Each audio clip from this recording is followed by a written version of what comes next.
Good morning, students.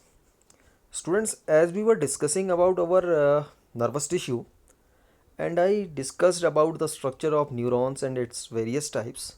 So, in the same series, I am going to initiate or I am going to start a new concept or a new topic, and the topic is reflex action.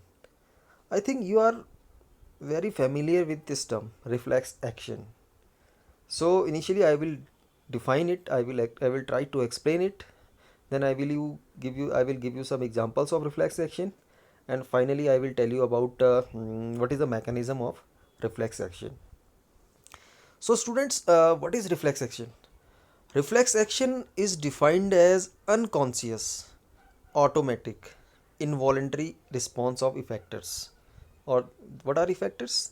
I mean to say that these may be muscles, these may be some endocrine glands, ठीक है, towards a stimulus. So what I have to say that this reflex action is a kind of unconscious, automatic or involuntary response of effector organs in response to stimuli. Now one more thing I want to add in it, the thing that this action, reflex action is under control of your spinal cord. तो brain इसको control नहीं करता, इसको control कौन करता है? आपका spinal cord.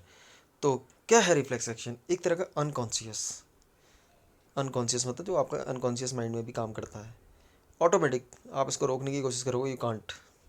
Involuntary action, ये आपकी विल पे काम नहीं करता है. ठीक है, तो it's a kind of unconscious, automatic और इनवॉलेंट्री रिस्पॉन्स ऑफ इफेक्टर्स. ठीक है, in response of any kind of stimuli and monitored by your spinal cord. Now what is spinal cord? You know that spinal cord क्या होती है? आपकी जो backbone होती है, बैकबोन के पास आपका नर्वस सिस्टम की एक रॉड होती है, उसको स्पाइनल कॉर्ड बोला जाता है. ठीक है. So what is reflex action? Reflex action is an unconscious, involuntary, automatic action of effector organs in response of any kind of stimuli, which is controlled by our spinal cord. ठीक है. Now what are the examples? I am giving you one example. Suppose you are going to touch a hot plate.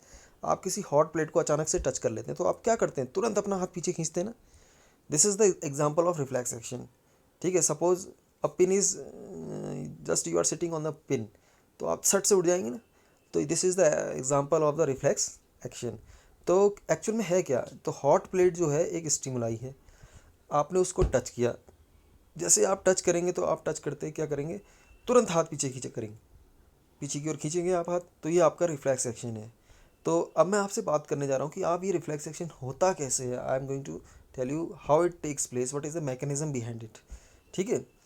तो reflex action involves following steps. With the help of the same example of hot plate, I am going to explain mechanism of reflex action. ठीक है. Since we know that hot plate को जब हम touch करेंगे, तो touch किससे करेंगे? Skin से करेंगे. और स्किन के पास रिसेप्टर्स होते हैं, उनको बोलते हैं थिग्मो रिसेप्टर्स. तो वो स्टिमुलस को क्या करेंगे? डिटेक्ट करेंगे, और एक नर्व इम्पल्स को क्या करेंगे? जनरेट करेंगे. तो receptor organ like skin perceives the stimulus and activates a nerve impulse. वो नर्व इम्पल्स को क्या करेंगे? जनरेट करेंगे.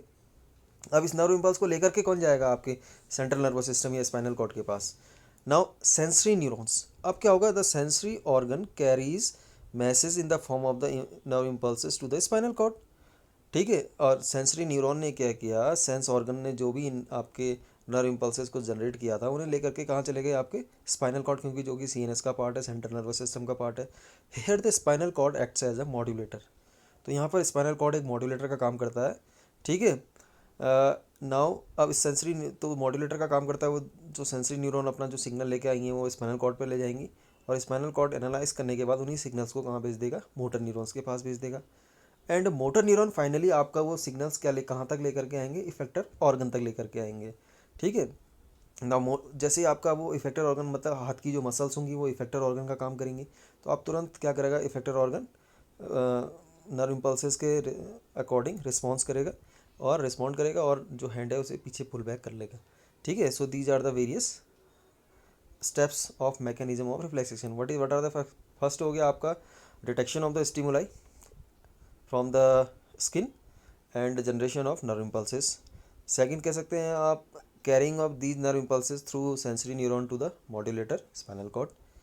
Now third step, after modulation, the spinal cord passes these impulses to the motor neurons, and motor neuron carry these impulses towards the effector organs.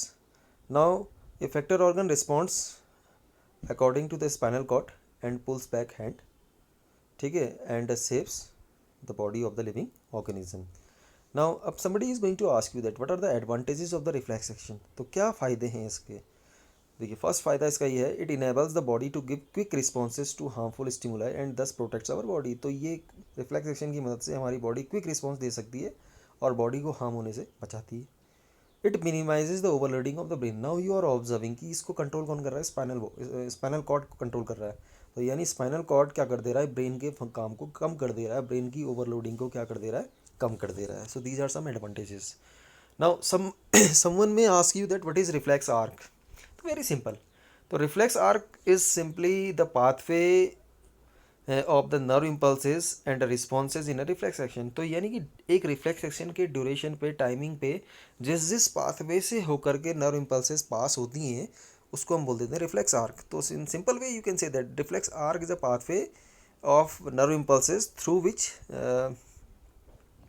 Nerve impulses are going to be pass during a reflex action. ठीक है. And ये कहाँ से start होता है, from the receptor organs like skin to the spinal cord and from spinal cord to the effector organ like muscles. So here in the diagram you can see that hand is going to touch a hot pan. You are observing here the thigmoreceptors are here in the hand or skin. They are generating nerve impulses. Sensory neurons are carrying them into the spinal cord. Spinal cord is behaving like a modulator and passing nerve impulses to the motor neuron, and motor neurons are passing these signals to the effector organ or muscles of the arm. ठीक है. I just want to show you the diagrammatic representation of the reflex arc. Here you are observing hot plate, stimulus है, receptors skin में मौजूद थिग्मो receptor से detect कर रहे हैं, sensory neuron के पास भेज रहे हैं इन इम्पल्सेस को, सेंसरी न्यूरॉन इन्हें स्पाइनल कॉर्ड पे लेकर के जा रहा है, स्पाइनल कॉर्ड से मोटर न्यूरॉन्स सिग्नल को वापस लेके इफेक्टर ऑर्गन के पास आ रहे हैं और इफेक्टर ऑर्गन मसल्स हैं और वो रिस्पॉन्स फाइनली दे रहे हैं. तो इस तरह से रिफ्लेक्स एक्शन की प्रोसेस जो है वो कंप्लीट होती है. I think you are well able to explain it. If still you are feeling any difficulty, directly contact me. Till then, thank you, bye bye, and have a nice day. Thank you.